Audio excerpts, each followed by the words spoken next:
Le regalé a mi hijo una camioneta importada de $300,000 por su cumpleaños número 40.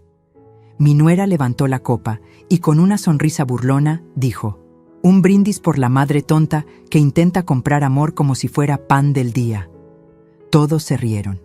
Yo solo sonreí, me levanté y me fui sin decir una palabra. Pero lo que hice después de esa noche, ella no lo va a olvidar jamás. Si me hubieras visto hace 6 meses, parada en medio de aquel salón con 200 personas mirándome, habrías pensado que era la mujer más patética del mundo. Y tal vez tenías razón. Ahí estaba yo, Carmen Elena Mendoza, 67 años, con mi vestido azul marino que había comprado especialmente para esa noche, sosteniendo las llaves de una Mercedes-Benz G-Wagon negra de 5 millones de pesos, mientras mi nuera levantaba su copa de champán francés. ¡Un brindis!, gritó Valentina con esa voz que perfeccionó en sus clases de actuación frustradas. ¡Por la madre tonta que intenta comprar amor como si fuera pan del día! El salón emperador del Hotel Marquis estalló en risas. Risas nerviosas de algunos, carcajadas crueles de otros. Mi hijo Rodrigo bajó la mirada, apretó los puños, pero no dijo nada. Nunca decía nada cuando ella hablaba. ¿Sabes qué se siente cuando 200 pares de ojos te atraviesan con lástima? Es como si te arrancaran la piel lentamente. El mariachi que había contratado dejó de tocar. Las flores holandesas que decoraban las mesas parecían marchitarse con mi humillación. Incluso el moño rojo gigante que había puesto sobre la camioneta parecía burlarse de mí. Pero yo solo sonreí. Una sonrisa pequeña, casi imperceptible. Me quité los tacones que me había puesto para verme más alta. Los dejé ahí mismo sobre el escenario de mármol italiano y caminé descalza hacia la salida mientras el vestido azul marino barría el piso. No dije una palabra, ni una sola. Valentina siguió riendo, brindando, celebrando su victoria. Mi hijo seguía mirando el piso. Los invitados murmuraban, pero ninguno de ellos, absolutamente ninguno, imaginó lo que yo había empezado a planear en ese exacto momento. Verás, cuando has construido un imperio desde cero, cuando has sobrevivido a la muerte de un esposo, cuando has criado sola a un hijo mientras amasabas pan a las 3 de la mañana para pagar la renta, aprendes que el silencio no es debilidad. El silencio es el arma más poderosa que existe. Esa noche, mientras todos celebraban mi humillación, yo ya había decidido que Valentina Herrera de Mendoza iba a conocer el verdadero significado de perderlo todo. No en un día, no en una semana, sino lentamente, pieza por pieza, hasta que no le quedara nada más que las cenizas de su propia arrogancia. El Mercedes-Benz G-Wagon seguía brillando bajo las luces del salón cuando salí. 5 millones de pesos que todos pensaron que había desperdiciado en un intento patético de recuperar el amor de mi hijo. Qué equivocados estaban. Esa camioneta no era un regalo, era el cebo. Y Valentina, en su infinita soberbia, había mordido el anzuelo con tanta fuerza que ya no podría soltarse. Mi nombre es Carmen Elena Mendoza. Tengo 67 años. Y esta es la historia de cómo destruí a la mujer que intentó destruirme a mí. Pero para que entiendas la magnitud de lo que hice, necesito contarte todo desde el principio.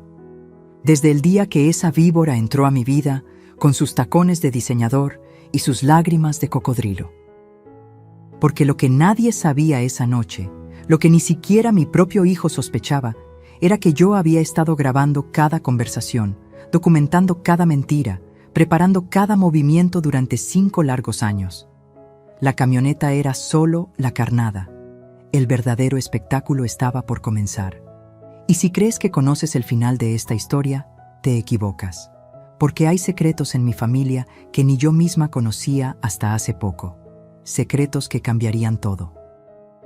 Secretos que harían que esa noche del brindis pareciera un juego de niños comparado con lo que vendría después. Pero antes de contarte cómo terminó todo, necesitas saber cómo empezó. Cómo una viuda que vendía pan dulce en el mercado de Xochimilco terminó siendo dueña de 22 panaderías. y cómo su único hijo, su orgullo, su razón de vivir, terminó casándose con el demonio vestido de Versace.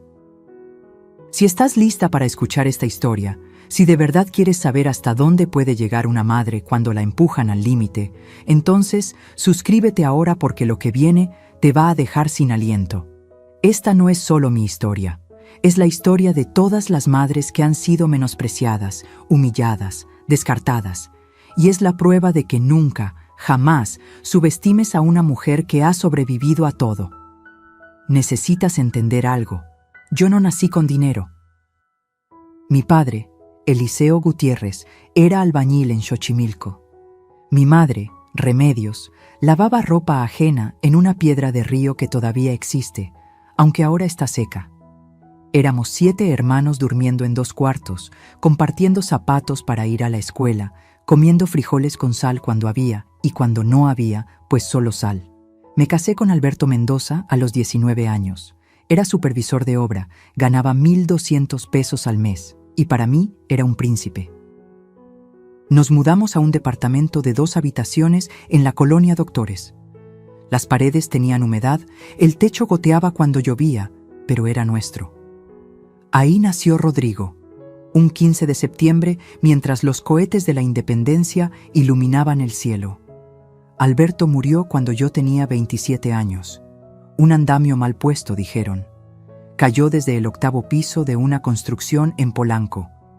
La empresa le dio las gracias a mi esposo muerto con 50,000 pesos de indemnización. 50,000 pesos por una vida. Ni siquiera alcanzaba para el funeral.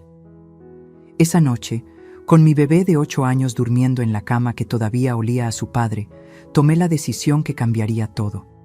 Mi abuela Esperanza me había enseñado a hacer pan cuando era niña. Era lo único que sabía hacer bien, además de llorar. Y llorar no pagaba la renta. Empecé vendiendo conchas y orejas en una canasta afuera del metro Pino Suárez. Me levantaba a las 2 de la mañana, amasaba hasta las 5, horneaba en el horno de la vecina que me cobraba 100 pesos por usarlo, y a las 7 ya estaba parada en mi esquina. Rodrigo iba conmigo antes de la escuela, me ayudaba a gritar: «¡Pan dulce! ¡Lleve su pan dulce calientito!». ¿Sabes cuántas veces la policía me corrió? ¿Cuántas veces tuve que sobornarlos con mi ganancia del día para que no me quitaran mi canasta? Pero seguí, siempre seguí. Un día, don Aurelio Sánchez, dueño de 3 cafeterías en el centro, probó mis cuernitos de queso. Me ofreció surtirle 200 piezas diarias. Era el milagro que había estado esperando. Con ese dinero, pude rentar un local pequeñito en la calle Regina. 4 metros cuadrados con un horno usado que compramos a plazos. Panadería La Esperanza. Así le puse, como mi abuela. Rodrigo creció entre harina y levadura. Hacía su tarea en una mesita junto al horno mientras yo trabajaba. A los 15 ya sabía hacer bolillos perfectos. A los 18 llevaba la contabilidad. Era brillante mi muchacho. Sacó la carrera de administración en la UNAM, mientras yo abría la segunda panadería en Coyoacán. Para cuando Rodrigo cumplió 30 años, ya teníamos 11 panaderías. 11. Desde Xochimilco hasta Satélite. Empleábamos a 87 personas, la mayoría mujeres solas como yo había sido. Les pagaba bien, les daba prestaciones, aguinaldo completo. Algunas lloraban cuando les entregaba su primer seguro médico. Yo entendía esas lágrimas. Fue entonces cuando apareció Valentina. Era septiembre del 2019. Lo recuerdo perfectamente porque acabábamos de inaugurar la panadería número 12 en San Ángel. Rodrigo llegó a la fiesta de apertura con ella del brazo. Alta, delgada como modelo de revista, con un vestido blanco que probablemente costaba más que lo que yo ganaba en mi primer año vendiendo pan. Tenía esa belleza artificial de las que salen en la televisión. Nariz operada, labios inflados, pómulos que parecían cortados con cuchillo. «Mamá, ella es Valentina Herrera, mi novia». La manera en que dijo «mi novia», como si hubiera ganado un premio. Como si por fin hubiera logrado algo que yo, con todas mis panaderías, no podía darle: estatus. Valentina me abrazó ese día. Un abrazo largo, teatral, mientras me susurraba al oído: Qué historia tan inspiradora la suya, señora. De vendedora ambulante a esto, debe estar muy orgullosa. Vendedora ambulante, no empresaria, no mujer de negocios, vendedora ambulante. Pero sonreí, claro que sonreí. Mi hijo estaba enamorado. Se casaron 6 meses después en el exconvento de San Hipólito. Yo pagué todo. El vestido de 300,000 pesos importado de España, los arreglos florales que trajeron de Ámsterdam, la cena para 400 invitados donde sirvieron langosta y vino francés. Del lado de Valentina solo vinieron 20 personas. Mi familia es muy pequeña, dijo. Soy casi huérfana, como usted quedó viuda tan joven. Como yo. Siempre encontraba la manera de compararse conmigo, de recordarme mis tragedias. Les regalé una casa en las lomas de Chapultepec. 5 millones de pesos de enganche, mensualidades de 80,000 pesos que yo pagaba religiosamente. Les di un puesto importante a ambos en la empresa. Rodrigo como director general, Valentina como directora de Relaciones Públicas, aunque nunca supe exactamente qué relaciones públicas manejaba. Los primeros 2 años fueron soportables. Valentina organizaba cenas donde invitaba a sus amigas del club, mujeres que la miraban como si fuera su mascota exótica, la que había casado al hijo de la panadera millonaria. Yo iba a esas cenas, me sentaba en mi lugar asignado, siempre el más alejado de Valentina, y escuchaba cómo reinventaba su historia cada vez. A veces era hija de diplomáticos que murieron en un accidente. Otras, su familia había perdido su fortuna en la crisis del 94. Mi favorita era cuando decía que había rechazado una carrera en el modelaje internacional para casarse con Rodrigo. El amor vale más que cualquier pasarela en Milán, suspiraba, mientras sus amigas aplaudían su sacrificio. Pero yo notaba cosas, pequeñas cosas, como que nunca hablaba de su infancia con detalles específicos, como que no tenía ni una sola foto familiar anterior a los 25 años, como que su acento a veces se deslizaba hacia algo que no era mexicano, algo que ella cubría rápidamente con una risa nerviosa. Y luego estaban los gastos. Dios santo, los gastos. Carteras de 80,000 pesos que aparecían cada semana. Viajes a Miami, por negocios, que costaban más que el salario anual de 5 empleadas.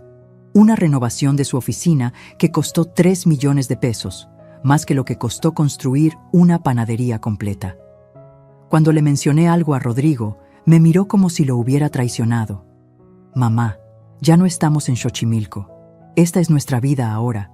Valentina sabe lo que hace. Ella entiende este mundo mejor que nosotros.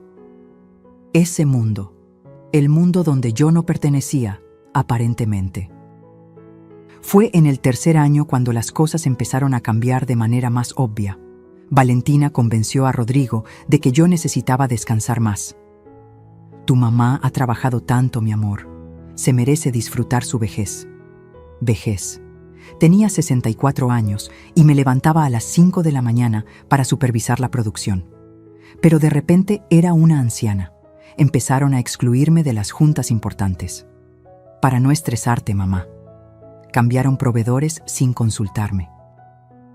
Valentina tiene contactos mejores. Contrataron a un consultor estratégico, primo de Valentina, por supuesto, que cobraba 200,000 pesos al mes por decirnos que necesitábamos modernizarnos. Y yo, la estúpida de Carmen Elena, lo permití. Porque cada vez que intentaba protestar, Rodrigo me miraba con esos ojos cansados y me decía: mamá, por favor, Valentina solo quiere ayudar. ¿No puedes confiar en mi esposa? Confiar. Qué palabra tan peligrosa cuando la usa tu propio hijo en tu contra. Para cuando llegó el 4.º año, yo había perdido el control de casi todo. Seguía siendo la dueña en papel, pero las decisiones las tomaban ellos. Las contraseñas del banco las manejaba Valentina por seguridad. Los contratos nuevos los firmaba Rodrigo sin leerlos porque Valentina ya los revisó. Y entonces llegó el día que lo cambió todo. El día que escuché una conversación que no debía escuchar. Era un jueves de marzo. Lo recuerdo porque acababa de llegar de mi chequeo médico mensual. El doctor Fonseca me había dicho que mi presión estaba un poco alta, nada grave, pero que debía reducir el estrés. Casi me río en su cara. ¿Reducir el estrés mientras veía cómo desmantelaban mi vida empresa por empresa? Entré a la casa de las Lomas sin anunciarme. Todavía tenía llaves, aunque Valentina había sugerido 3 veces que las devolviera por privacidad. Mi privacidad, aparentemente, porque la casa la había pagado yo. Escuché voces en el estudio. Valentina hablaba por teléfono. Su voz tenía ese tono dulzón que usaba cuando tramaba algo. Me quedé en el pasillo, pegada a la pared como ladrona en mi propia inversión. «No, mi amor, escúchame bien», decía Valentina. «La vieja está perfecta para el plan. El doctor Ramírez ya me dio los papeles. Solo necesitamos 3 testigos que confirmen comportamiento errático. Ya tengo a la sirvienta y al jardinero. Con uno más, podemos declararla mentalmente incapaz». Mi corazón se detuvo. Literalmente sentí cómo dejaba de latir por un segundo. «¿Rodrigo? Por favor, Rodrigo hace lo que yo le digo. Está tan cansado de ser el hijo de la panadera que haría cualquier cosa para ser alguien por sí mismo. El muy idiota no se da cuenta de que sin el dinero de mami no es nadie». Risas. Escuché risas al otro lado del teléfono. 6 meses máximo y tenemos todo. Las 22 panaderías, las cuentas bancarias, las propiedades. Todo pasa a Rodrigo, y cuando me divorcié el año que viene, me llevo la mitad. 11 panaderías, Fernando.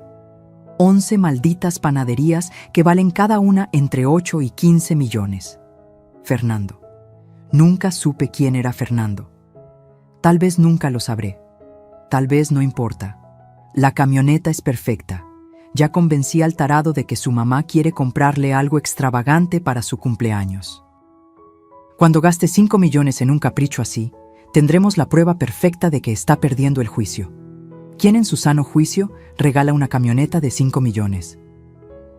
Me deslicé por la pared hasta quedar sentada en el piso. El mármol frío atravesaba mi vestido. Mi hijo, mi Rodrigo. El niño que cargué 9 meses, que amamanté con estos pechos, que saqué adelante vendiendo pan bajo la lluvia. ¿Sabía de esto? Ay, no seas melodramático, Fernando. No la vamos a matar. Solo la vamos a internar en Villa Hermosa. Es un asilo de lujo en Cuernavaca. Hasta tiene vista a las montañas.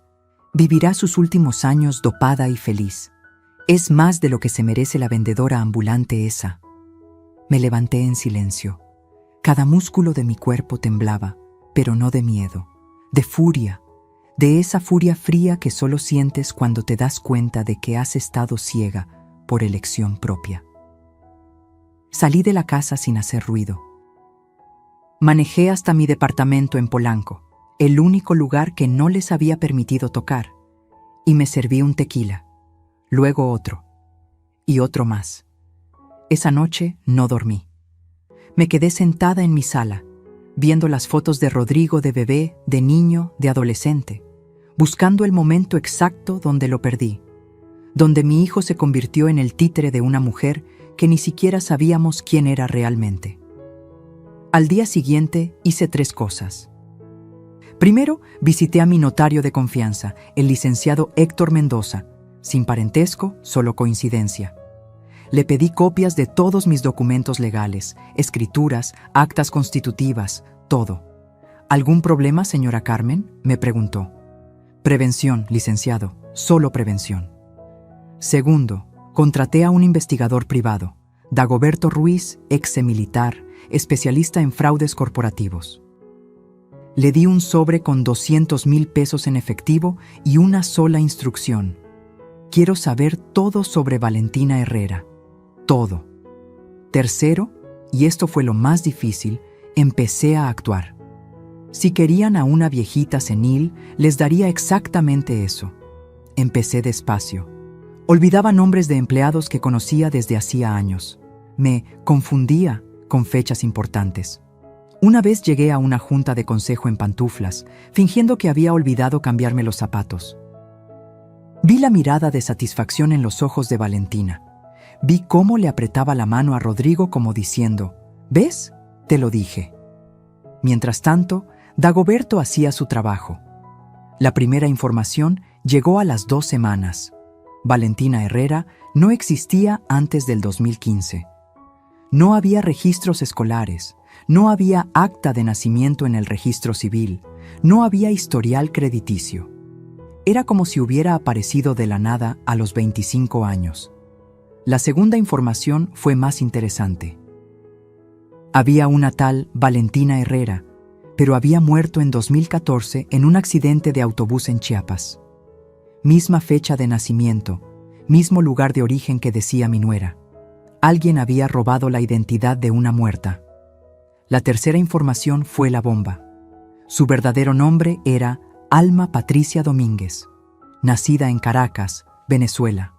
Llegó a México en 2014 huyendo de cargos por fraude. Había estafado a 3 familias en Caracas, haciéndose pasar por heredera de una fortuna petrolera. Pero lo mejor, lo absolutamente delicioso, fue lo que Dagoberto descubrió en la 4ª semana. Alma Patricia Domínguez estaba casada. Legalmente casada desde 2013 con un tal Jorge Luis Mendoza, otra vez sin parentesco, en Maracaibo, Venezuela.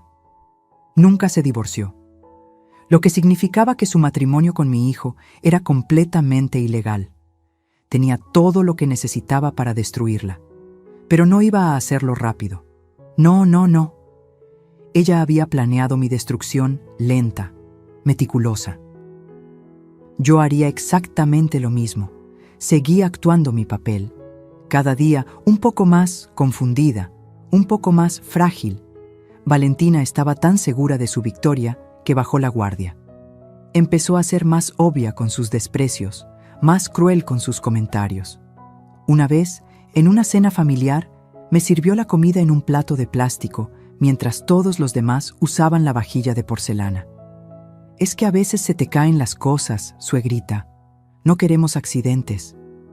Rodrigo no dijo nada. Solo miró su plato y siguió comiendo. Otra vez me encontró viendo álbumes de fotos viejas y me las arrebató. Ay, señora Carmen, vivir en el pasado no es sano. Hay que mirar hacia adelante. Luego las tiró a la basura frente a mí. Eran las únicas fotos que tenía de Alberto. Las rescaté de la basura esa noche, llorando de rabia, no de tristeza. Y entonces llegó la conversación sobre la camioneta. Mamá, me dijo Rodrigo un día, con Valentina colgada de su brazo como garrapata. Mi cumpleaños número 40 se acerca. Sé que siempre has querido darme algo especial. Claro, mijo. ¿Qué quieres? Valentina se adelantó. Hemos visto una Mercedes-Benz G-Wagon preciosa. Sería el regalo perfecto de una madre amorosa. ¿Cuánto cuesta? 5 millones de pesos, dijo Valentina con esa sonrisa de víbora. Pero usted puede pagarla, ¿verdad, suegra? Después de todo, es su único hijo. La miré directamente a los ojos.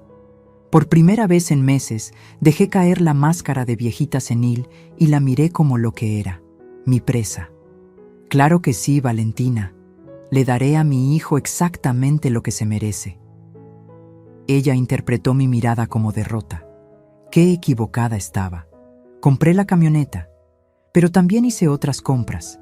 Instalé cámaras en cada panadería, en mi departamento, hasta en mi bolsa. Contraté a 2 notarios adicionales para que prepararan documentos que Valentina jamás vería venir. Abrí cuentas bancarias en 3 bancos diferentes, donde moví cantidades que ella no sabía que existían. Y lo más importante, empecé a grabar. Todo. Cada conversación, cada humillación, cada mentira. El día del cumpleaños de Rodrigo se acercaba. Valentina organizó la fiesta más ostentosa que puedas imaginar. Invitó a toda la sociedad que ella quería impresionar. Gastó 2 millones de pesos solo en la organización. Va a ser la noche de nuestra vida, me dijo el día anterior. La noche en que todos verán quién manda realmente en esta familia. Tenía razón. Sería exactamente eso. Pero ella no sabía que yo tenía un as bajo la manga. un as que había estado guardando, alimentando, preparando durante meses. La noche del cumpleaños llegó, y con ella el principio del fin de Valentina Herrera. O debería decir, Alma Patricia Domínguez de Mendoza. Los primeros 5 años del matrimonio de Rodrigo fueron una obra maestra de manipulación.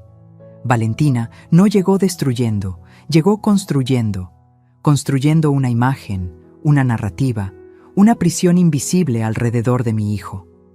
Empezó con detalles pequeños, casi imperceptibles. Me llamaba 3 veces al día. Suegrita, ¿ya desayunó?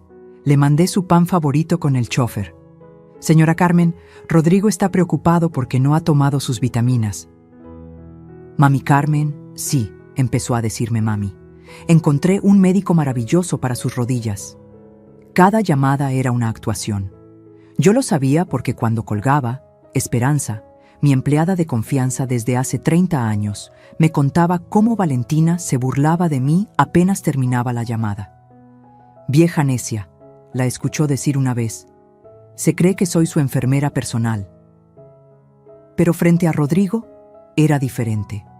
Ahí brillaba su mejor actuación. Se había aprendido mis recetas de memoria. Cuando él llegaba cansado del trabajo, ella le servía mole negro, igual al de tu mamá, mi amor. Mentira.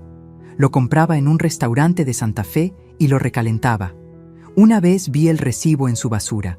3,000 pesos por 1 litro de mole que ella hacía pasar por suyo.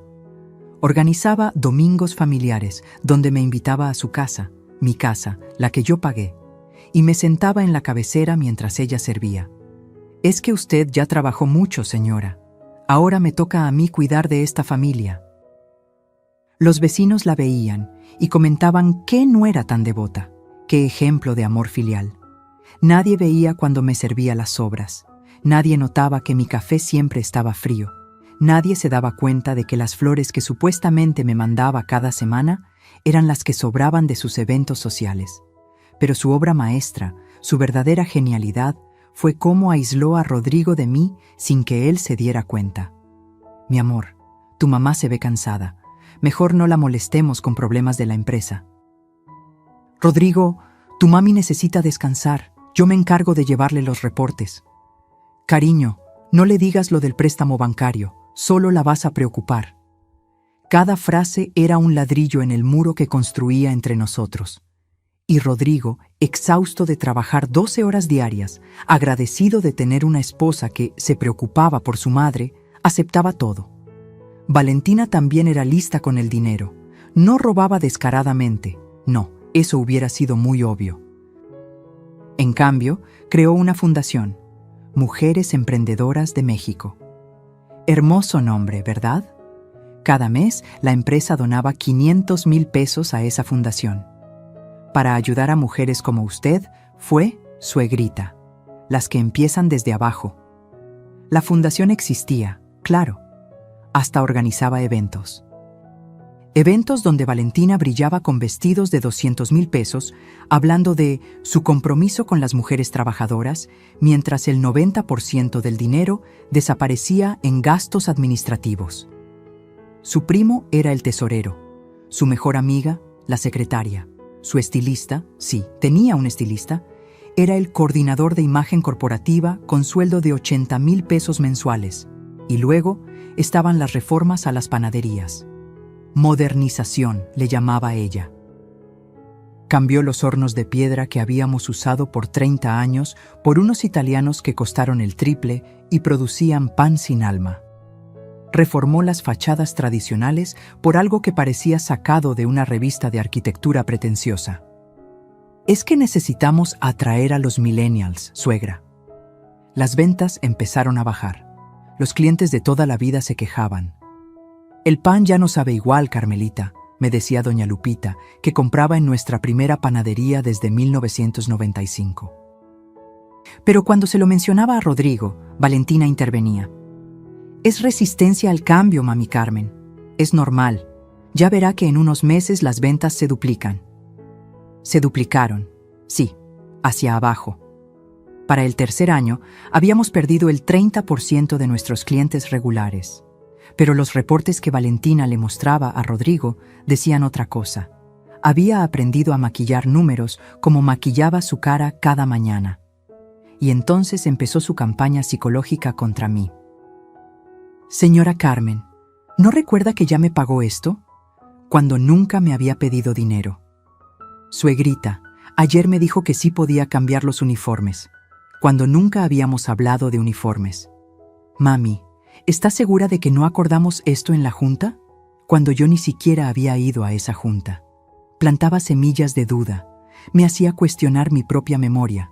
Una vez llegó a mover mis llaves, mi bolsa, mis lentes, y luego encontrarlos en lugares absurdos. Aquí están sus lentes, suegra. En el refrigerador. ¿Ve por qué me preocupo por usted? Rodrigo empezó a mirarme diferente, con preocupación, con lástima. Mi propio hijo me miraba como si fuera una bomba de tiempo a punto de explotar. Mamá, tal vez deberías ver a un especialista. Mamá, Valentina dice que has estado olvidando cosas. Mamá, ¿estás segura de que estás bien?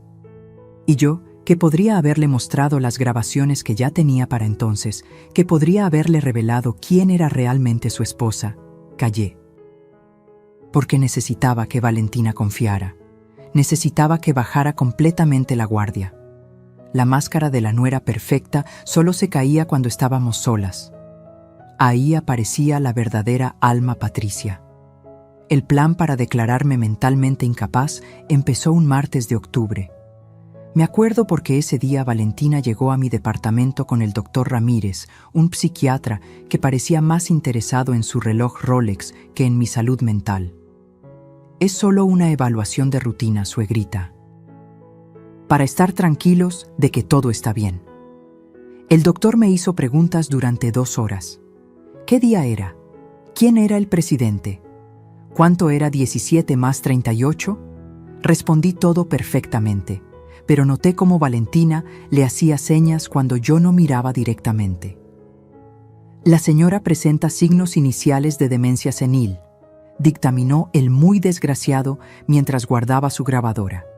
Recomiendo supervisión constante y evaluación de su capacidad para manejar decisiones financieras.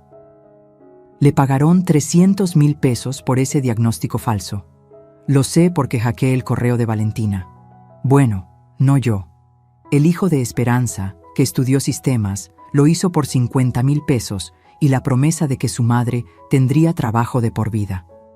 Después del doctor vinieron los incidentes manufacturados. Valentina empezó a organizar comidas donde me ponía en situaciones imposibles. Me servía sopa hirviendo y cuando me quemaba la lengua y la escupía, les decía a todos, «Ay, es que la señora ya no controla bien sus reflejos».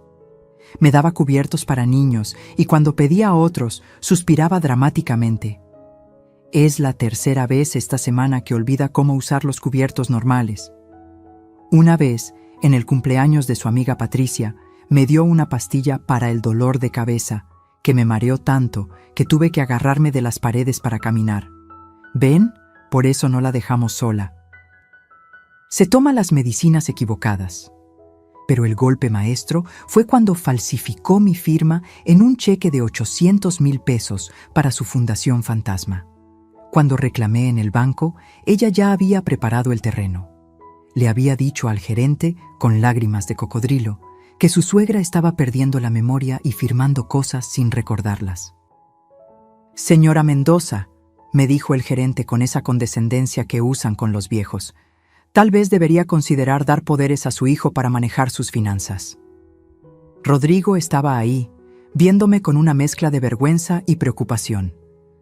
«Mamá, no pasa nada, fue un error, pero creo que el señor tiene razón. Valentina y yo podemos ayudarte con esto. ¿Sabes qué se siente cuando tu propio hijo, tu sangre, tu todo, te mira como si fueras un problema a resolver? Es como si te arrancaran el alma en pedacitos». Esa noche lloré. Lloré como no había llorado desde la muerte de Alberto. Pero entre lágrima y lágrima tomé una decisión. Si querían guerra, guerra tendrían. Empecé mi contraataque de manera sutil. Primero, Visité a la doctora Patricia Olmedo, neuróloga con 30 años de experiencia y, más importante, enemiga profesional del doctor Ramírez desde que él le robó una investigación en la universidad. Doctora, necesito evaluaciones neurológicas completas y necesito que sean irrefutables. Me sometí a todo: resonancias magnéticas, electroencefalogramas, pruebas cognitivas de 8 horas. Los resultados fueron contundentes. Mi cerebro estaba más sano que el de muchos de 40 años. Después, empecé a documentar todo con una obsesión enfermiza. Cada conversación la grababa con mi celular escondido. Cada documento lo escaneaba por triplicado. Cada movimiento bancario lo respaldaba con screenshots y estados de cuenta. Contraté a 3 empleadas nuevas en las panaderías, mujeres de mi absoluta confianza que en realidad eran testigos. Les pagaba extra para que observaran y reportaran todo lo que Valentina hacía. Una era exempleada bancaria y detectó irregularidades en la contabilidad que yo fingí no notar. Otra era exauditora del SAT y encontró facturas falsas por millones. La tercera era simplemente muy observadora y grabó a Valentina sacando dinero de las cajas registradoras cuando creía que nadie la veía. Pero lo más inteligente que hice fue contratar a Marina, una actriz retirada de telenovelas que ahora daba clases.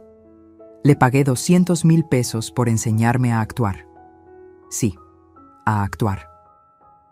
A fingir demencia de manera creíble pero no exagerada. A tener episodios en los momentos exactos para que Valentina se confiara más.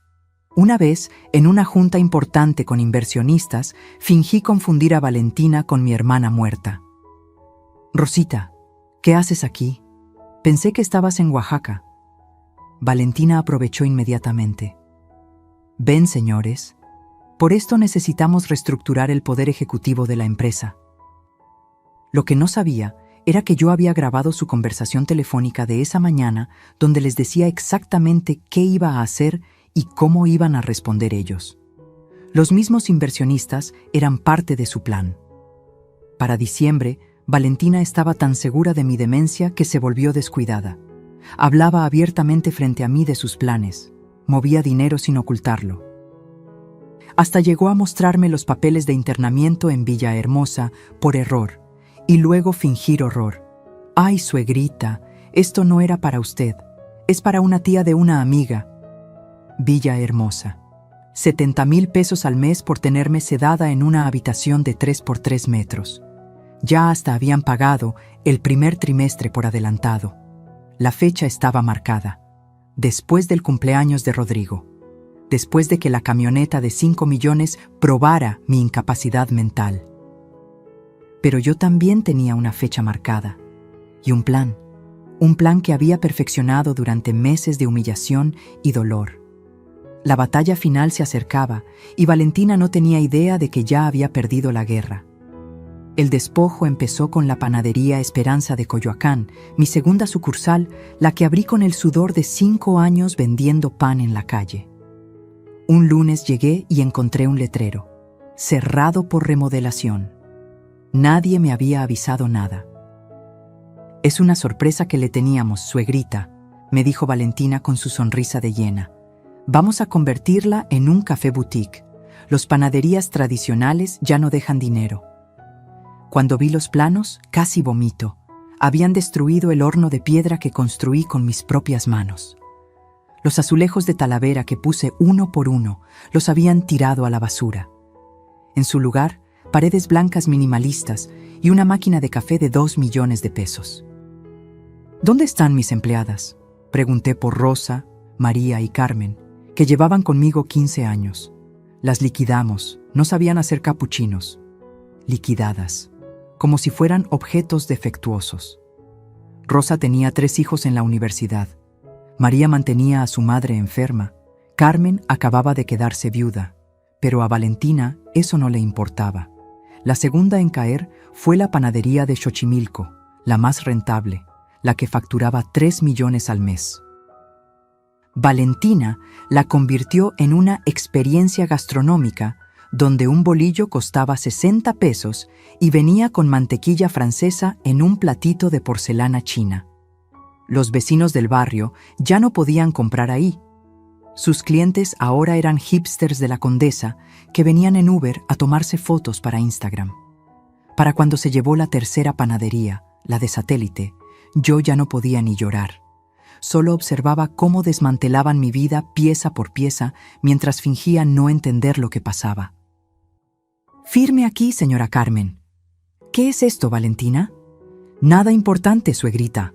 Solo papeleo aburrido». Papeleo que transfería los derechos de operación a una empresa que Valentina había creado, Grupo Gastronómico VRM. Las iniciales de Valentina y Rodrigo Mendoza. Mi apellido, mi legado, usado para robarme. Pero el momento que me partió el alma fue cuando escuché a Rodrigo defender a su esposa. Estábamos en su oficina, que antes era mi oficina, y acababa de recibir el reporte de ventas. Habíamos perdido 40% de ingresos en 6 meses. «Hijo, esto no está funcionando. Los clientes se están yendo». «Mamá, no entiendes de negocios modernos». «¿No entiendo?» «Mijo, construí este imperio desde cero». «Eso fue hace 30 años, mamá. El mundo cambió. Valentina tiene un MBA de Harvard». «Mentira. Valentina compró ese diploma en línea por $3,000. Dagoberto, mi investigador, me había conseguido hasta el recibo de PayPal. Rodrigo, por favor, escúchame. Algo no está bien con tu esposa». Ahí fue cuando explotó.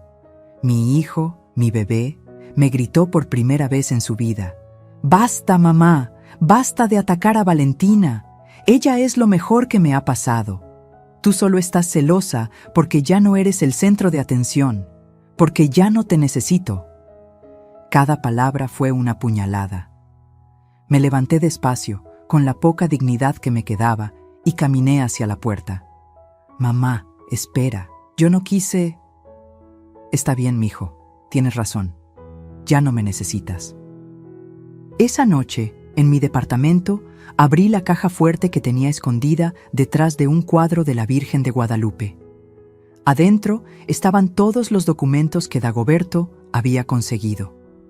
Las pruebas de la bigamia de Valentina, los estados de cuenta de las Islas Caimán donde estaba desviando dinero, las grabaciones donde planeaba mi internamiento. Pero también había algo más, algo que ni Valentina ni Rodrigo sabían. 5 años antes de que apareciera Valentina, cuando el negocio empezó a crecer exponencialmente, mi contador, el viejo Don Samuel, me dio un consejo. «Señora Carmen, proteja su patrimonio. Nunca se sabe». Seguí su consejo. Creé una empresa holding en Panamá, completamente legal, donde estaba el verdadero patrimonio. Las 22 panaderías que Valentina creía controlar eran solo franquicias. El nombre, las recetas, los derechos de marca, todo estaba en esa holding de la que yo era la única dueña. Valentina estaba robando cascarones vacíos. Pero había más. Durante los últimos 6 meses, mientras fingía demencia, había estado comprando propiedades a través de prestanombres, 7 locales en las mejores zonas de la ciudad, y había contratado en secreto a todas las empleadas que Valentina había despedido. El día del cumpleaños de Rodrigo se acercaba. Valentina había organizado la fiesta del siglo. Había invitado a 300 personas, gastado 2 millones en decoración, contratado a los Tigres del Norte para que tocaran en vivo. «Va a ser épico, suegrita», me dijo mientras revisaba la lista de invitados.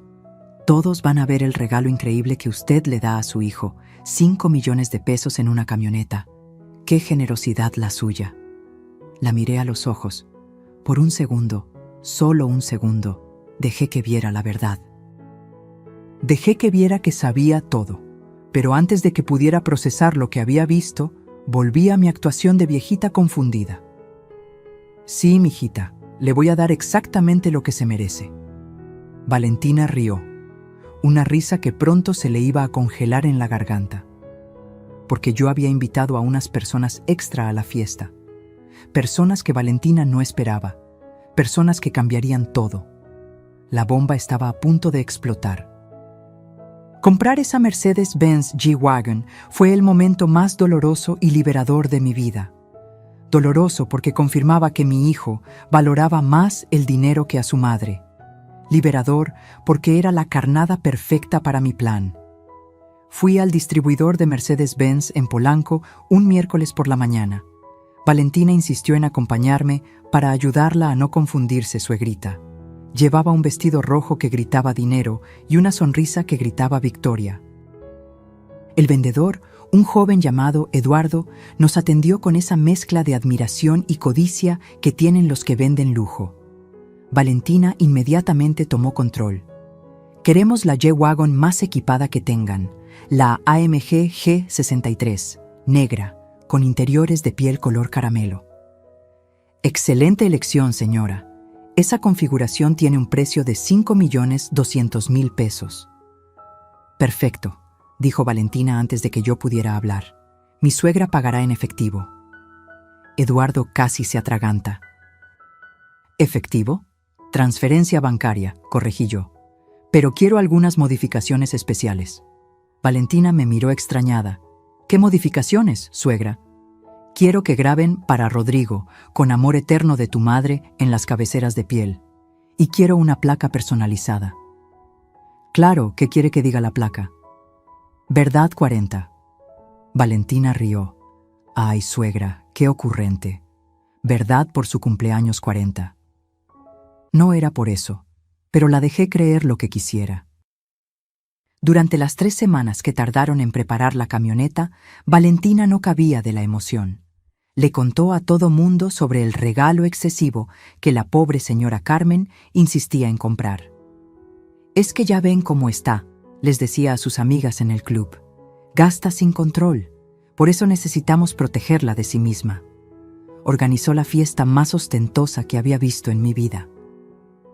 Rentó el Salón Emperador del Hotel Marquis, el mismo donde se casaban los políticos y empresarios más ricos del país. Contrató a los mejores organizadores de eventos, los que cobraban 500.000 pesos solo por la planeación. La lista de invitados era un show aparte. Había invitado a toda la sociedad que ella quería impresionar. Empresarios, influencers, hasta un par de actores de telenovelas. Pero sobre todo, había invitado a los socios potenciales que Rodrigo había estado cortejando para expandir el negocio. Esta fiesta va a ser nuestra coronación, le escuché decir por teléfono. Después de esto, nadie dudará de quién maneja el imperio de las panaderías Mendoza.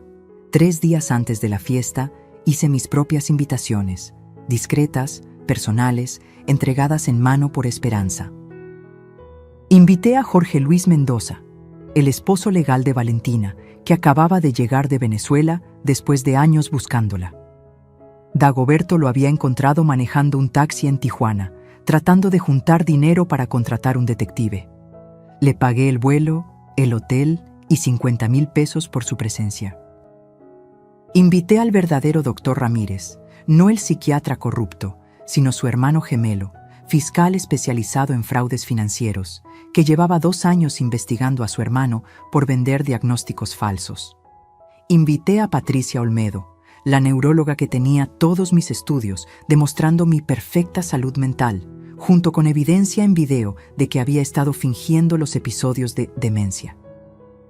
Invité a los verdaderos dueños de los inversionistas que Valentina había engañado, personas que habían perdido millones en sus estafas anteriores y que la habían estado buscando por años. E invité a Alma Gutiérrez, la verdadera Valentina Herrera, que no había muerto en ningún accidente. Estaba vivita y coleando en Chiapas, muy sorprendida de descubrir que alguien había robado su identidad y la había declarado muerta. Pero mi invitada estrella era otra, alguien que nadie esperaba. El día de la fiesta llegó. Me puse mi mejor vestido, el azul marino que había comprado especialmente para la ocasión. No era caro ni ostentoso, pero me veía digna. Me veía como lo que era, una guerrera a punto de ganar su última batalla. Llegué temprano al salón. La camioneta ya estaba ahí, brillando bajo las luces, con un moño rojo gigantesco que Valentina había insistido en poner. Para que parezca más regalo, suegrita. Los invitados empezaron a llegar. Valentina brillaba como nunca, con un vestido dorado de 200,000 pesos que había comprado con el dinero de mis panaderías. Besaba mejillas, repartía sonrisas, se aseguraba de que todos supieran quién era la verdadera anfitriona. Rodrigo llegó 1 hora tarde, como ella había planeado, para hacer una entrada triunfal, había dicho. Cuando entró, los mariachis empezaron a tocar las mañanitas, los meseros descorcharon champán y Valentina lo llevó hacia donde estaba la camioneta. «¡Miren todos!», gritó Valentina tomando el micrófono. «El regalo de una madre amorosa para su único hijo». Fue entonces cuando me paré y caminé hacia ellos. Todos guardaron silencio. Tomé las llaves de la camioneta que estaban en una caja de cristal y me acerqué al micrófono. Antes de entregar este regalo, dije con voz clara, «Quiero hacer un brindis». Valentina me pasó una copa con una sonrisa condescendiente. «Claro, suegrita, diga unas palabras». Levanté la copa y miré directamente a los ojos de mi hijo. «Brindo por la verdad, porque la verdad, aunque duela, siempre sale a la luz». Fue entonces cuando aparecieron mis invitados especiales. Mientras Valentina tramaba mi destrucción, yo no estaba sola. Tenía aliadas que ella nunca vio venir, mujeres que habían estado observando en silencio, esperando el momento exacto para actuar. La primera era Esperanza, mi empleada de confianza. Pero Esperanza era mucho más que una empleada. Era mi hermana del alma, la que me ayudó a criar a Rodrigo cuando yo trabajaba 18 horas al día. Su hijo, Miguel, el que ahora es ingeniero en sistemas, creció junto a Rodrigo. Fueron como hermanos hasta que Valentina llegó y convenció a mi hijo de que no era apropiado juntarse con la servidumbre. Esperanza había estado grabando todo. Cada humillación, cada robo, cada mentira. Tenía un celular viejo que escondía en su delantal y había documentado 3 años de abusos. Videos de Valentina sacando dinero de las cajas. Audio de ella burlándose de mí con sus amigas. Fotos de documentos que firmaba falsificando mi letra. «Señora Carmen», me dijo una noche llorando. «Me parte el alma ver cómo la trata. Y Rodriguito, ay, Rodriguito se perdió». La segunda aliada fue una sorpresa hasta para mí. Cristina Durán, la mejor amiga de Valentina. Sí, la misma que reía en todas las humillaciones, la que aplaudía sus crueldades. Resulta que Cristina también había sido víctima de Valentina. Me buscó una tarde en mi departamento, temblando como hoja. «Señora Carmen, necesito hablar con usted. Valentina me robó 3 millones de pesos». La historia era predecible. Valentina la había convencido de invertir en un negocio de importación de bolsas de diseñador. El negocio no existía. El dinero desapareció. Y cuando Cristina la confrontó, Valentina la amenazó con destruir su matrimonio, revelando una infidelidad inventada. «Tengo todos los mensajes, las transferencias, los contratos falsos», me dijo Cristina entregándome una USB. «Pero hay más. Valentina tiene una cuenta secreta donde guarda todo lo que roba. La contraseña es el cumpleaños de su primer esposo. Su primer esposo, Jorge Luis, el que estaba legalmente casado con ella. La tercera aliada fue la más inesperada, mi notaria, la licenciada Rebeca Montemayor.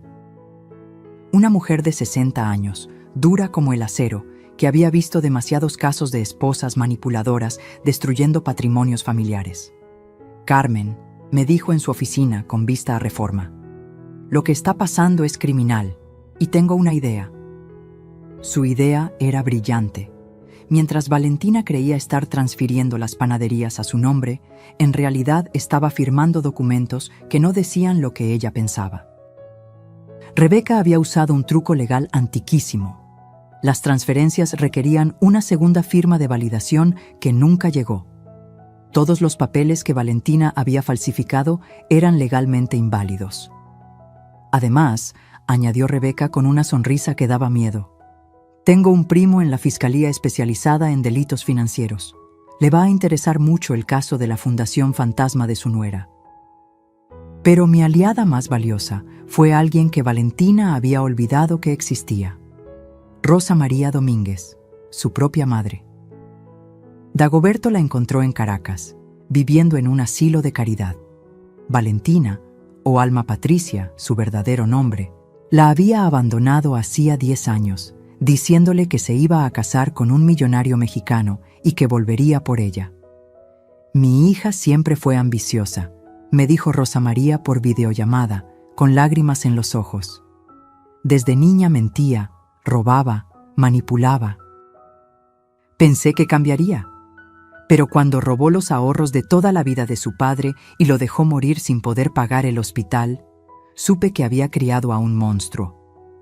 Rosa María tenía algo invaluable: el acta de nacimiento original de Alma Patricia, sus registros escolares donde había sido expulsada por robo y, lo más importante, una orden de aprehensión de Venezuela por fraude que seguía vigente. «Señora Carmen», me dijo, «ayúdeme a venir a México. Quiero ver la cara de mi hija cuando sepa que su madre está viva y dispuesta a testificar en su contra». Le pagué el vuelo, la hospedé en un hotel discreto en Coyoacán y la preparé para la fiesta. Mientras tanto, seguí perfeccionando mi actuación. Cada día me mostraba más confundida, más frágil. Valentina estaba tan embriagada con su próxima victoria que no notó cuando instalé cámaras en su casa. No vio cuando copié todos sus archivos de la computadora. No se dio cuenta de que su teléfono estaba intervenido. Una semana antes del cumpleaños, la escuché hablar con alguien llamado Fernando. Después de la fiesta, internamos a la vieja. Ya tengo a los enfermeros contratados. Van a venir a las 3 de la mañana cuando todos estén borrachos. Se la llevan sedada y para cuando Rodrigo despierte, su mamá ya va a estar en Villahermosa. ¿Y si el hijo se opone? No se va a oponer. Le voy a decir que su madre intentó suicidarse. Tengo pastillas para dormir que voy a poner en su bolsa. Con eso y el episodio de la camioneta, cualquier juez nos va a dar la razón. Escuché mi sentencia de muerte civil con una calma que me sorprendió. No sentí miedo, no sentí tristeza, solo sentí una fría determinación. Esa noche llamé a todas mis aliadas. El día de la fiesta, necesito que estén listas. Vamos a darle a Valentina el espectáculo de su vida. Cristina confirmó que traería las pruebas del fraude. Rebeca tendría los documentos legales listos. Rosa María estaría esperando en una habitación del hotel. Esperanza tendría todas las grabaciones en una laptop conectada a las pantallas del salón. Y yo tenía la bomba final. Algo que había descubierto apenas 2 días antes y que cambiaría todo. Valentina no solo estaba casada con Jorge Luis, estaba embarazada de Fernando, su amante. El padre no era Rodrigo. La guerra estaba por terminar y yo tenía todas las armas. 3 noches antes del cumpleaños de Rodrigo, manejé sola a Guadalajara. Le dije a todos que iba a visitar a una prima enferma. Mentira. Iba a ver al licenciado Alejandro Mendoza Torres, el mejor notario de Jalisco y, casualidad divina, primo hermano de mi difunto Alberto. «Carmen, ¿estás segura de esto?», me preguntó después de revisar los documentos que le llevé. «Más segura que nunca, Alejandro. Mi hijo eligió su camino, ahora yo elijo el mío». Esa noche firmé un nuevo testamento. Uno que nadie conocía. Uno que dejaría a Valentina y a Rodrigo exactamente con lo que merecían. Pero el testamento era solo parte del plan. Lo verdaderamente brillante era lo que había construido en secreto durante los últimos 5 años, mientras todos me creían una viejita indefensa. Verás, cuando empecé a sospechar de Valentina, abrí una empresa paralela, Panificadora Esperanza S.A. de C.B., registrada a nombre de un fideicomiso del cual yo era la única beneficiaria. Mientras Valentina robaba de las panaderías que conocía, yo estaba construyendo un imperio que ella jamás detectó. 7 panaderías nuevas en Guadalajara, Monterrey y Querétaro. Todas manejadas por las empleadas que Valentina había despedido por incompetentes. Rosa, María, Carmen, todas ellas ahora eran gerentes con participación en las utilidades. Facturaban 8 millones de pesos mensuales, dinero que iba directo a cuentas que solo yo conocía. Pero eso no era todo. Durante mis visitas médicas a Houston, que Valentina creía eran para tratamientos de demencia, en realidad estaba cerrando tratos con inversionistas americanos. Había vendido la franquicia internacional de mis recetas por $15 millones. Sí, dólares. El dinero estaba en un fideicomiso en Texas, intocable para las leyes mexicanas, esperando mi señal. Señora Mendoza, me dijo Jim Patterson, el CEO de American Bakery Corporation, sus recetas son oro puro. Vamos a abrir 50 locales en California y Texas. Mientras firmaba ese contrato, Valentina estaba en México robándose migajas. De regreso en mi departamento de Polanco, saqué la caja fuerte escondida detrás del cuadro de la Virgen. Adentro, junto a todos los documentos que había recolectado, agregué el Nuevo Testamento. Pero también había algo más. Una carta para Rodrigo. Una carta que había reescrito 100 veces y que entregaría solo si las cosas salían como esperaba. «Mijo», empezaba la carta, «cuando leas esto, probablemente me odies, pero prefiero tu odio honesto que tu amor manipulado. El día antes de la fiesta, instalé las últimas piezas del rompecabezas. Primero, visité a mi banco y transferí 5 millones de pesos a una cuenta especial. No era para la camioneta, esa ya estaba pagada. Era para algo mucho mejor. Después, me reuní con los verdaderos empleados de Villahermosa, el asilo donde Valentina planeaba internarme. «Doctor Márquez», le dije al director, «mi nuera pagó 3 meses por adelantado para internarme contra mi voluntad. Aquí está el recibo». Le mostré la copia que había sacado del bolso de Valentina. «Esto es secuestro y ustedes serían cómplices». El hombre palideció. «Señora Mendoza, nosotros no sabíamos. Ella dijo que usted había firmado los papeles». «Mentira, pero le propongo un trato. Ustedes van a hacer exactamente lo que les voy a pedir, y yo no los denuncio. Es más, les pago el doble de lo que ella les dio». El plan era simple. Cuando los enfermeros vinieran por mí, se llevarían a alguien más. Alguien que había aceptado ayudarme por 100,000 pesos y la promesa de unas largas vacaciones. Esa noche, la última antes del cumpleaños, no pude dormir. Me senté en mi balcón viendo las luces de la ciudad, tomando un té de canela como me enseñó mi abuela Esperanza. A las 3 de la madrugada, mi teléfono sonó. Era un mensaje de voz de Valentina que había mandado por error, o tal vez queriendo torturarme. «Fernando, mi amor, después de mañana somos libres. La vieja se va al asilo, Rodrigo se queda con la culpa y las deudas, y nosotros nos vamos a Suiza con todo el dinero. El bebé va a nacer en Europa, lejos de este infierno. Te amo. El bebé, el hijo que mi hijo creía suyo». Tomé mi grabadora y guardé ese mensaje. Era la última pieza de evidencia que necesitaba. El día del cumpleaños amaneció soleado, sin una nube en el cielo. Era el 15 de marzo, curiosamente los idus de marzo, el día que asesinaron a Julio César. ¡Qué apropiado! Me bañé despacio, me peiné con cuidado, me puse el vestido azul marino. En el espejo vi a Carmen Elena Mendoza, no la víctima que Valentina había creado, sino la guerrera que siempre fui. Antes de salir, hice una última llamada. «Esperanza, activa el plan. Es hora». En algún lugar de la ciudad, mis aliadas se estaban preparando. Las pantallas del salón habían sido hackeadas por Miguel, el hijo de Esperanza.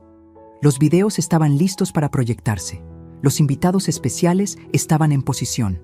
Y yo, con las llaves de la camioneta en mi bolso, junto a una USB que contenía 3 años de crímenes documentados, me dirigí a la fiesta.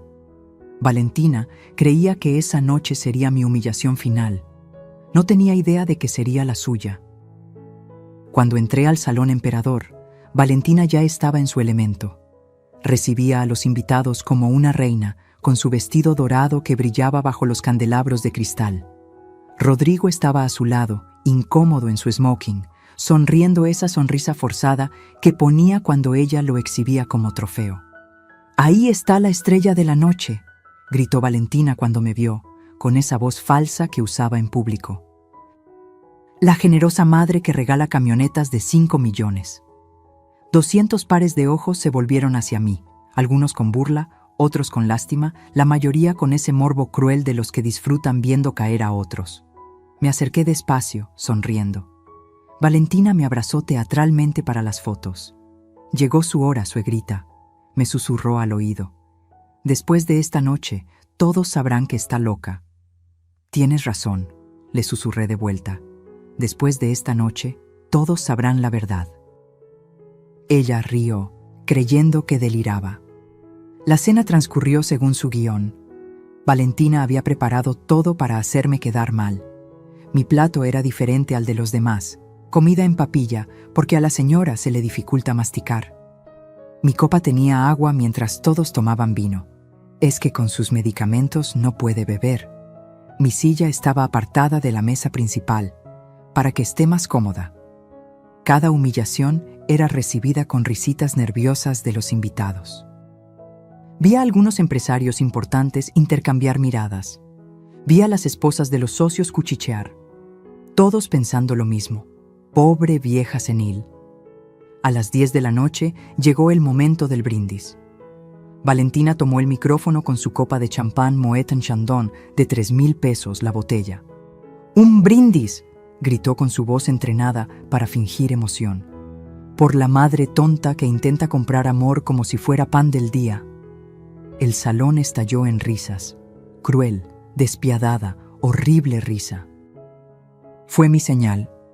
Me levanté despacio, me quité los tacones con calma y caminé descalza hacia la salida.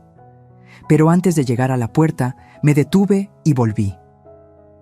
«Tienes razón, Valentina», dije tomando el micrófono que ella había dejado. «Soy una tonta. Fui tonta por confiar.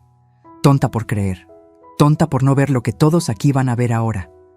Saqué mi celular y presioné enviar. En las pantallas gigantes del salón empezó a reproducirse un video. Era Valentina en mi casa, sacando dinero de mi bolsa mientras yo dormía. Su voz se escuchaba clara. «Vieja estúpida, ni cuenta se da de que le robo». Los murmullos empezaron inmediatamente. Valentina corrió hacia las pantallas. «¡Apaguen eso! ¡Es falso! ¡Está editado!». Pero los videos seguían. Valentina firmando documentos con mi nombre. Valentina en el banco diciendo que su suegra tenía demencia.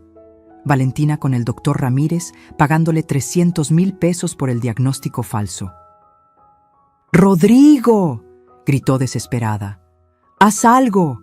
Mi hijo estaba paralizado, viendo cómo su mundo se derrumbaba. «Esperen», dije por el micrófono, «que lo mejor está por venir». La siguiente grabación era del día anterior. Valentina hablando con Fernando. «El bebé no es de Rodrigo, amor, pero él es tan idiota que nunca hará una prueba de paternidad». Un grito ahogado recorrió el salón. Rodrigo se puso blanco como papel. «¿Bebé?», preguntó con voz rota. «¿Qué bebé?». Valentina estaba atrapada. No podía negar los videos, no podía negar su voz, no podía negar nada. «Pero aún hay más», continué. «Les presento a algunos invitados especiales». Las puertas se abrieron. Primero entró Jorge Luis Mendoza, el esposo legal de Valentina. «Hola, Alma Patricia», dijo con acento venezolano. «5 años buscándote, mi amor, y sigues casada conmigo». Valentina parecía a punto de desmayarse. «No, tú, ¿cómo?».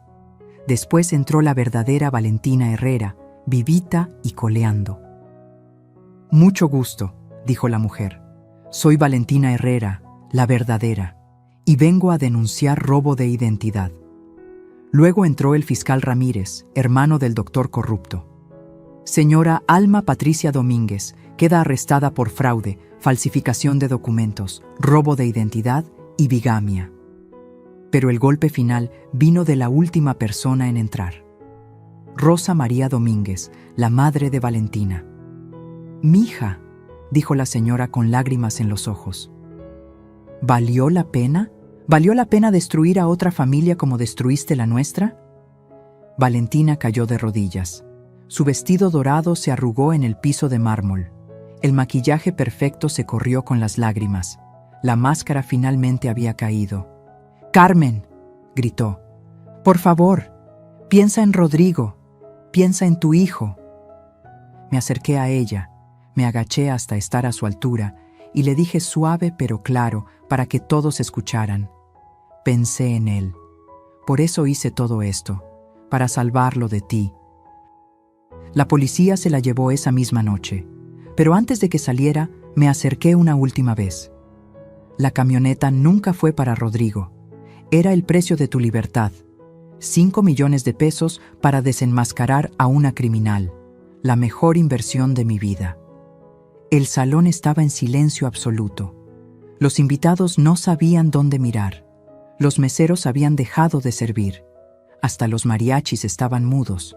Rodrigo seguía parado en el mismo lugar, como estatua. Rodrigo me miraba como si fuera la primera vez que me veía.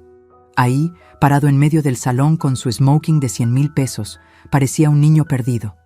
El mismo niño que lloraba cuando se raspaba las rodillas, el que me abrazaba cuando los truenos lo asustaban. «Mamá, ¿todo esto lo planeaste?» «No, mijo, todo esto lo planeó tu esposa. Yo solo me defendí». Se dejó caer en una silla. Los invitados empezaron a irse en silencio, como quien huye de un funeral. En 15 minutos, el salón quedó vacío. Solo quedamos Rodrigo, yo, Esperanza y el abogado que había traído conmigo. «Licenciado Gutiérrez», le dije al abogado, «explíquele a mi hijo su situación legal».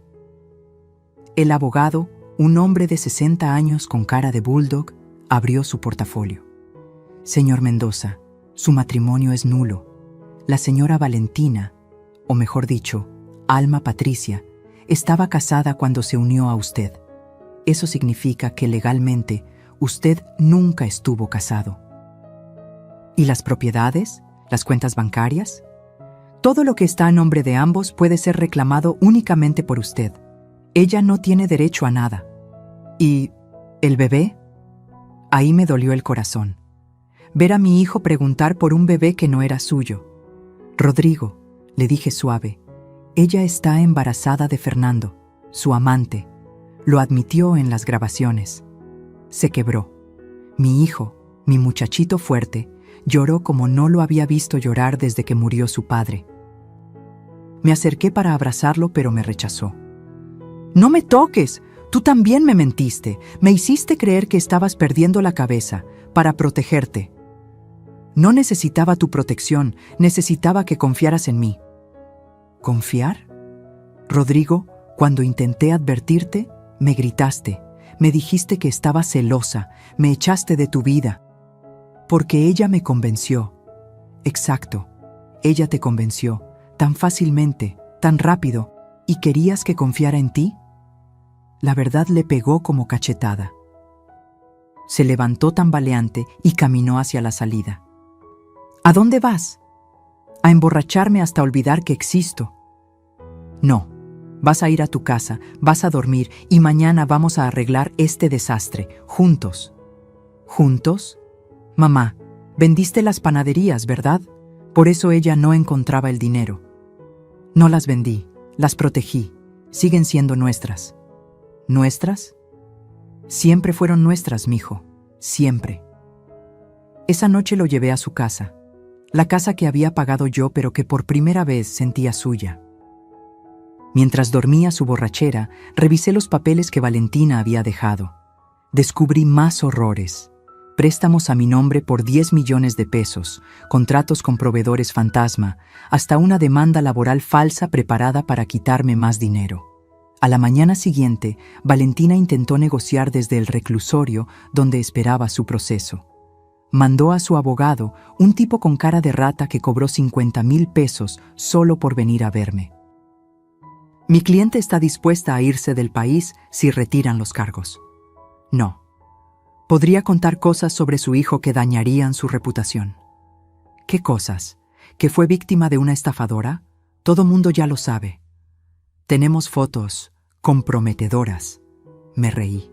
Por primera vez en meses, me reí de verdad. Fotos editadas como las que usó para chantajear a Cristina Durán, ya las revisó un perito, todas falsas. El abogado tragó saliva. ¿Qué quiere entonces? Justicia.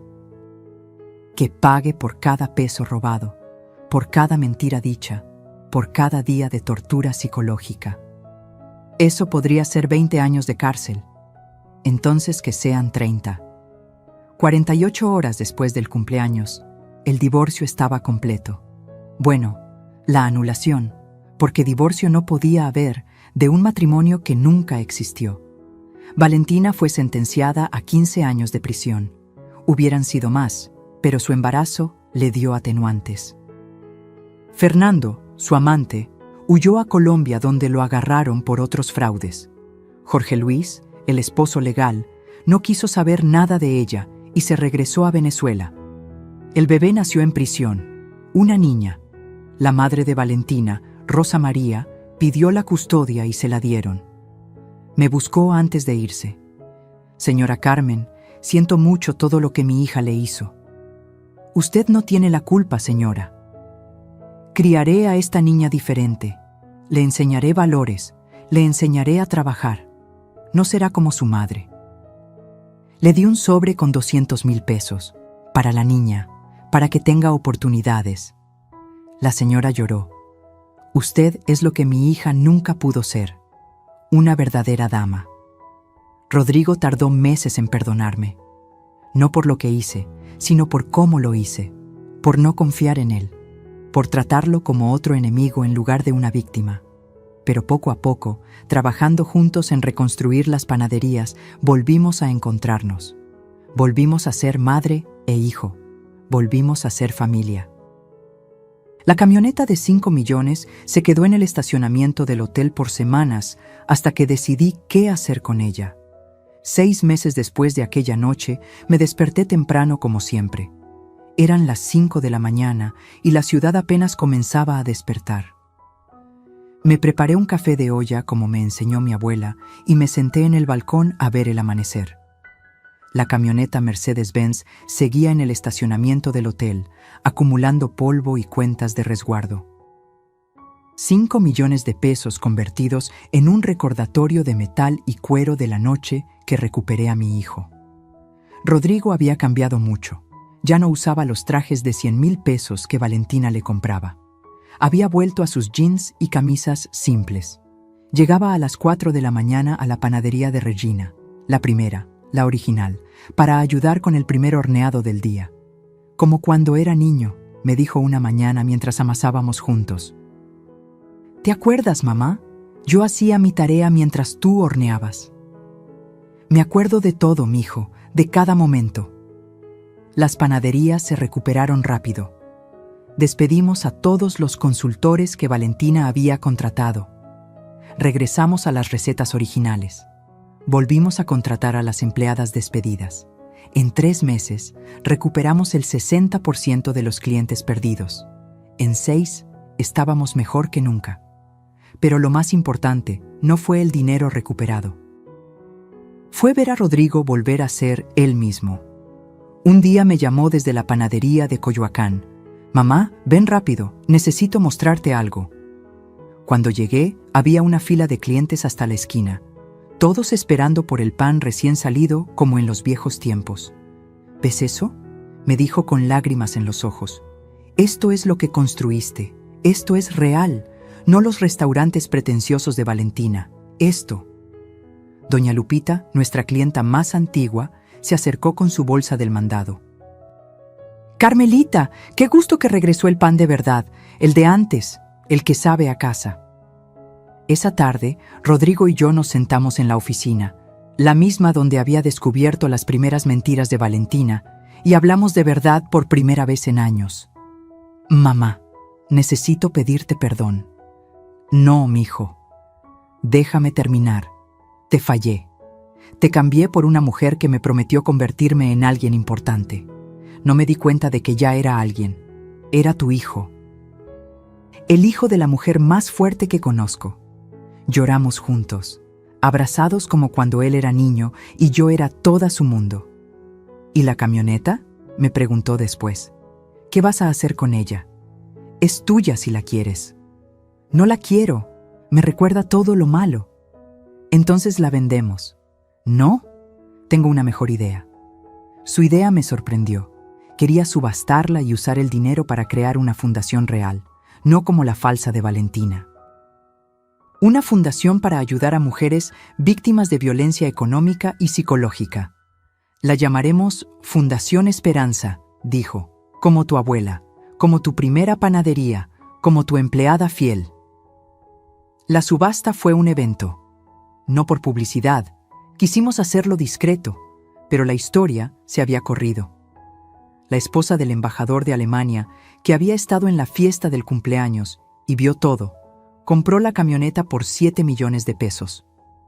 Para mí no es solo un auto, me dijo. Es un símbolo de que las mujeres podemos defendernos. Con esos 7 millones, más 3 millones que puse yo, más 2 que puso Rodrigo de sus ahorros personales, creamos la fundación. En el primer año ayudamos a 53 mujeres a salir de relaciones abusivas, a recuperar su dinero, a reconstruir sus vidas. Una de ellas era Cristina Durán, la examiga de Valentina. No solo recuperó los 3 millones que le robaron, sino que con nuestra ayuda legal, descubrió que su esposo, que la amenazaba con quitarle a sus hijos, también la había estado robando. Ahora maneja una de nuestras panaderías nuevas en Guadalajara. Rosa, María, Carmen, todas las empleadas que Valentina despidió, ahora son socias minoritarias de las panaderías. Cada una tiene el 5% de la sucursal que maneja. En 5 años serán dueñas del 20%. Esperanza se jubiló, pero sigue viniendo cada mañana a tomar café conmigo. Su hijo Miguel diseñó un sistema de seguridad para todas las panaderías, para que nunca más alguien pueda robar, señora Carmen. ¿Y yo? Sigo levantándome a las 5 de la mañana. Sigo supervisando la producción. Sigo siendo Carmen Elena Mendoza, la panadera de Xochimilco, que construyó un imperio con sus manos. Pero ahora soy más. Soy la prueba viviente de que nunca es tarde para defenderse. De que el silencio puede ser un arma. De que a veces hay que destruir todo para poder reconstruir. Valentina sigue en la cárcel. Le quedan 9 años. A veces me llegan noticias de ella a través de su madre. Dice que estudia repostería en el penal, que quiere salir reformada, que pide perdón. No la odio. El odio es darle demasiada importancia. Simplemente ya no existe en mi mundo. Hace una semana, Rodrigo me dio la mejor noticia. Está saliendo con Sofía, la hija de mi notaria Rebeca. Una mujer trabajadora, honesta, que tiene su propio despacho de abogados especializado en derecho familiar. Esta vez es diferente, mamá. Sofía me quiere por quien soy, no por lo que tengo. ¿Y cómo sabes? Porque le conté toda la historia con Valentina en nuestra primera cita. Y su respuesta fue: tu madre es mi héroe. Ojalá algún día sea la mitad de fuerte que ella. Anoche, mientras cenábamos los 3 juntos, Sofía me dijo algo que me llegó al alma. Señora Carmen, gracias por no rendirse, por pelear, por enseñarnos que el amor de madre no es dejar que los hijos hagan lo que quieran, sino protegerlos incluso de sí mismos. Y así termina mi historia. La historia de cómo regalé una camioneta de 5 millones para recuperar algo invaluable, mi dignidad, mi familia, mi vida. Si esta confesión tocó tu corazón, si conoces a alguien que necesita escucharla, compártela. Comenta de dónde nos ves. Cuéntanos si has vivido algo similar. Y suscríbete para más historias de mujeres que se negaron a ser víctimas. Porque todas tenemos una guerrera dentro. Solo necesitamos recordar cómo despertarla. Fin.